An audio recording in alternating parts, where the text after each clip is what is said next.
नमस्ते, प्रणाम। आज के सत्र की शुरुआत हर दिन सोमवार से शनिवार के बीच शाम में 5:15 से एक 20-25 मिनट के लिए हेल्थ और योग के ऊपर चर्चा के लिए ये समय चुना है। तो जो भाई और बहनें इस पर धीमे धीमे लाइव आएंगे, उनके क्या प्रश्न रहेंगे, उन प्रश्नों के उत्तर देने का प्रयत्न रहेगा। तो हम लाइव सत्रों में अभी तक योग के प्राणायाम, आसन और मेडिटेशन ये सब ले रहे थे। और कुछ दिन अब ऐसा सत्र चलाएंगे कि आपके प्रश्न रहेंगे हेल्थ से संबंधित, योग से संबंधित, पर्टिकुलर डिसीज़ पर क्या खान पान हो, कौन से आसन हो, कौन से प्राणायाम हो। वैसे आसन और प्राणायाम तो हमें मैक्सिमम सभी करने होते हैं। बैक के प्रॉब्लम्स है तो फॉरवर्ड बेंडिंग नहीं करना चाहिए, या हर्निया की तकलीफ़ है तो बैक बेंड नहीं होना चाहिए। ये मोटे मोटे नियम होते हैं। और प्राणायामों के अभ्यास में सभी प्राणायाम सब करना चाहिए, किंतु बाह्य प्राणायाम जो होता है, पेट के बहुत सीवियर प्रॉब्लम्स है या मेजर ऑपरेशन हो चुका है, तो ऐसे समय में बाह्य प्राणायाम नहीं करना होता है। या कपालभाति है, बहुत ज़्यादा कमज़ोर हो, पेट का कुछ प्रॉब्लम्स हैं, तो उसे भी धीमे धीमे करना होता है। इन सब पे चर्चा करने के लिए चलना ही जीवन है जो फेसबुक का पेज है, इस पेज पर हर दिन आने का प्रयत्न और ये लगातार करने का एक प्रयत्न है। तो एक कुछ थोड़ा सा ध्यान कर लें अपन अंतर्मुख होने के लिए।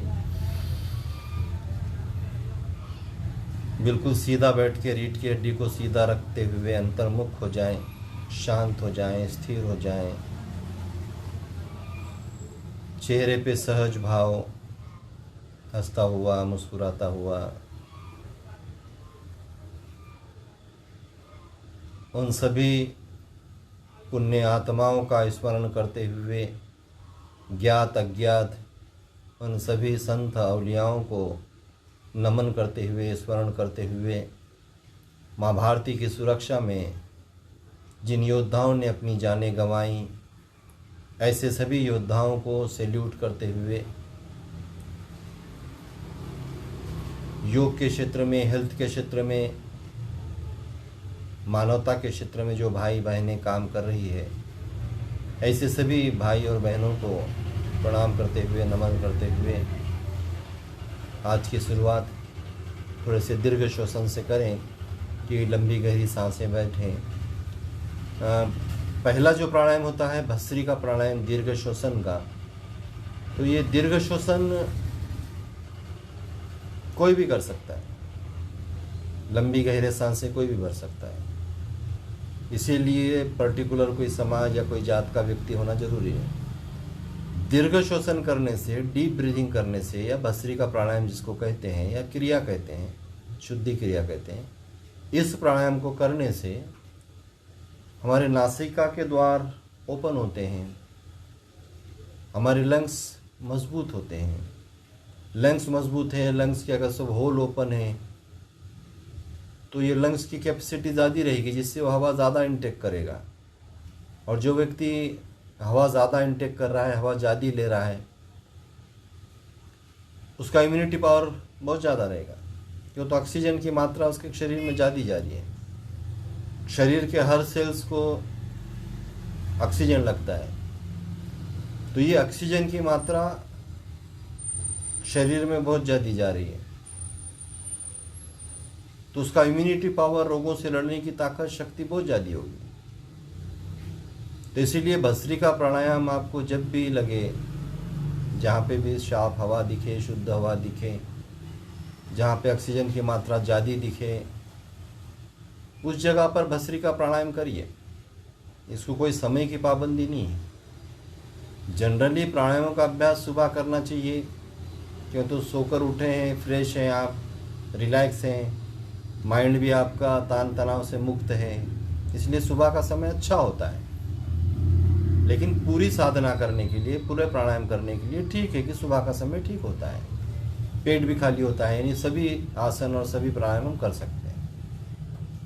किंतु उसमें के कुछ प्राणायाम ऐसे ही कि दिन भर में हम कभी भी, जब भी हमें समय मिले तब कर ले सकते हैं। तो ये भस्त्रिका प्राणायाम दीर्घ श्वसन की प्रक्रिया, लंबी गहरी सांसों की प्रक्रिया दिन में हम कभी भी कर सकते हैं। लंबी गहरी सांसें भरना है, बिल्कुल धीमे धीमे,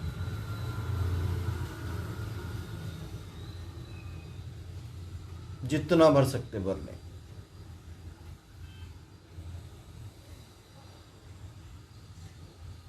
फिर धीमे धीमे धीमे धीमे छोड़ें, जितना छोड़ सकते। इसे दीर्घ श्वसन कहते हैं। इससे ऑक्सीजन की मात्रा, ऑक्सीजन का लेवल शरीर में जिस्म में बढ़ता है। और हमेशा ऑक्सीजन प्राणवायु हमारे शरीर में ज़्यादा रखने के लिए प्रयत्नरत रहें, प्रयत्नशील रहें कि हमारे शरीर में ऑक्सीजन का लेवल हम हमेशा ज़्यादा रखें, जिससे रोग हो ही नहीं। रोग होते हैं तो बहुत ज़्यादा टिके नहीं, ये प्रयत्न हमारा होना चाहिए। तो ये भस्त्रिका प्राणायाम का आज हमने उल्लेख किया। इस भस्त्रिका प्राणायाम पर आपके कोई अगर प्रश्न होते हैं, आपके कुछ सवाल हैं, तो आप ज़रूर पूछिएगा, क्यों तो बहुत छोटे छोटे चर्चा सत्र ही हम रखने वाले हैं। और टाइमिंग्स धीमे धीमे हम टाइमिंग्स नहीं बढ़ाएंगे, लेकिन आवर्तन बढ़ाएंगे। यानी हो सकता है सुबह भी हम ये चर्चा सत्र रखें, फिर रात में भी रखें, या बीच के समय में अभी जो चल रहा है इस समय में भी रखें। तो एक एक प्राणायाम पर या एक एक आसन पर हम चर्चा करें, या पर्टिकुलर कोई डिसीज़ पर हम चर्चा करें।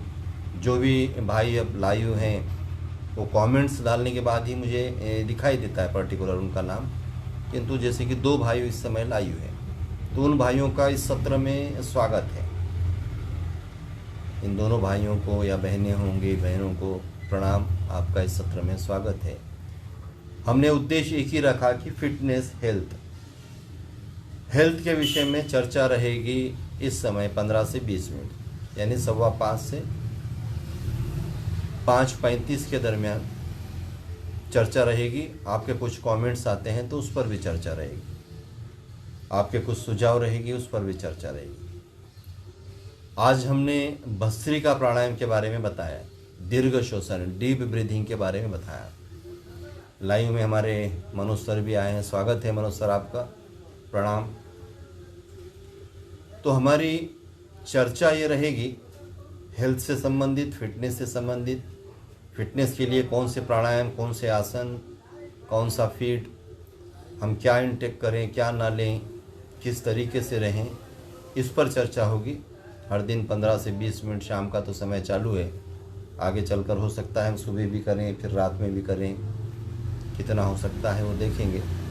तो आज के सत्र की शुरुआत चलना ही जीवन है, जो फेसबुक का पेज है उस पर हम हर दिन लाइव आ रहे हैं, सोमवार से शनिवार तक। शाम का समय रखा गया है 5:15 से 15 से 20 मिनट चर्चा सत्र रहेंगे, थोड़ा सा प्राणायामों का अभ्यास रहेगा, जो भी रहेगा। तो हम समाप्ति की ओर बढ़ रहे हैं। आज हमने भस्त्रिका पर बात की। आप सभी का बहुत बहुत धन्यवाद। आंखें बंद करें, थोड़ा सा अंतर्मुख हो जाएं, शरीर को स्थिर रखें, सांसों के आवागमन को देखें, अंदर जाती हुई सांस और बाहर निकलती हुई सांस, श्वास और प्रश्वास, श्वास और प्रश्वास सहज भाव से देखें अपनी ही सांसों, और शांत हो जाएं।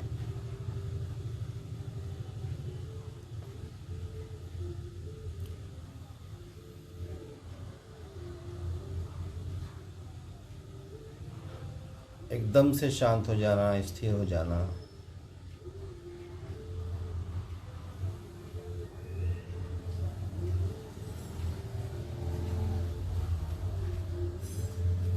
संकल्प करें सकारात्मकता का, पॉजिटिवनेस का। हर क्षण, हर पल मैं पॉजिटिव रहूँगा, सकारात्मक रहूँगा, ऊर्जा से भरा हुआ रहूँगी, ऊर्जा से भरा हुआ रहूँगा। मेरे देश की विशेषता, अनेकता में एकता, इसकी एकता के लिए, इसकी अखंडता के लिए, इसे दस्तपुष्ट होने के लिए भाईचारा का संदेश मैं फैलाऊंगा, इंसानियत का मैं संदेश फैलाऊंगी। यही भाव मन में एक छोटा सा विचार, इस सृष्टि पे जितने भी जीव और जंतु हैं, सूक्ष्म से सूक्ष्म, महाकाय से महाकाय, वो निर्भय हो, भयमुक्त हो, निरामय हो, उनकी स्वस्थ मुक्ति हो। इन्हीं भावों के साथ दोनों हाथों का घर्षण करें, चेहरे से फेरे, नम्र होकर भूमाता के दर्शन ले। धन्यवाद। जय हिंद, जय भारत।